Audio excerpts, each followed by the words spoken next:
Parliamentary ప్రజాస్వామ్య వ్యవస్థను మోదీ ప్రభుత్వం కూనీ చేస్తుందన్నారు ఎంపీ మల్లు రవి.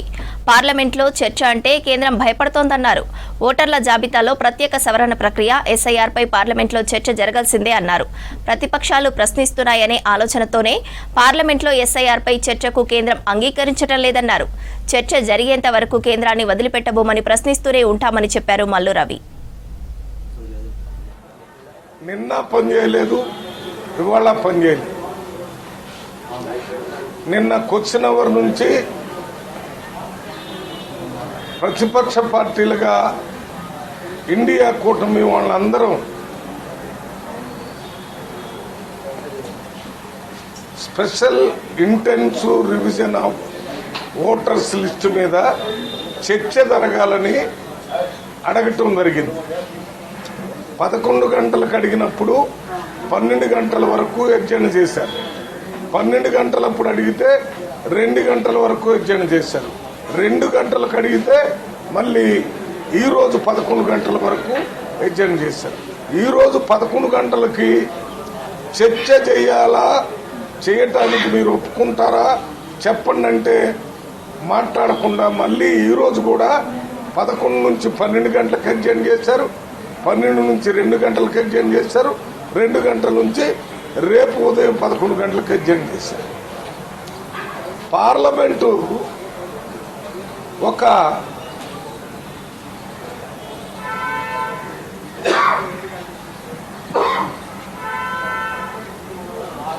డ్రామా వేసే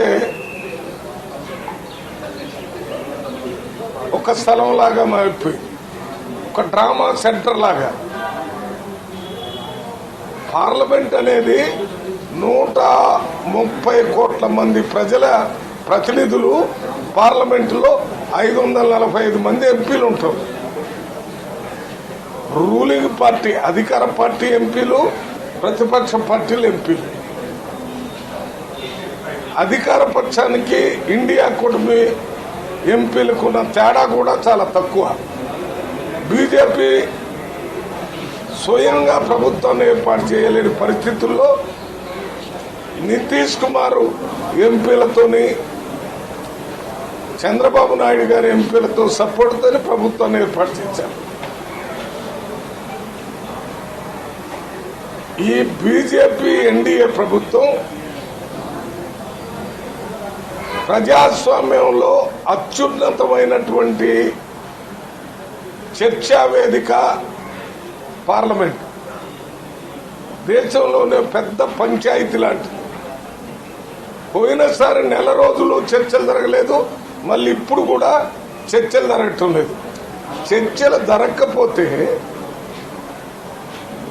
చర్చలు జరగనీయటం లేదని ప్రధానమంత్రి గారే ప్రెస్ మీట్ పెట్టి ప్రతిపక్షం వాళ్ళు డ్రామాలు చేస్తున్నారని చెప్తున్నారు.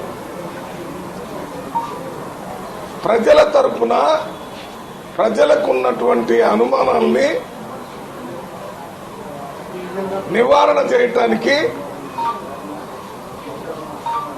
పార్లమెంటులో ఈ ఎస్ఐఆర్ మీద చర్చ చేయాలని అడగటం డ్రామానా?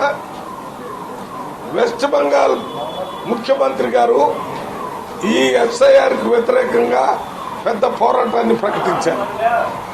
తమిళనాడులో ఉన్నటువంటి ముఖ్యమంత్రి వారు కూడా దీనికి వ్యతిరేకంగా ప్రకటనలు చేస్తారు.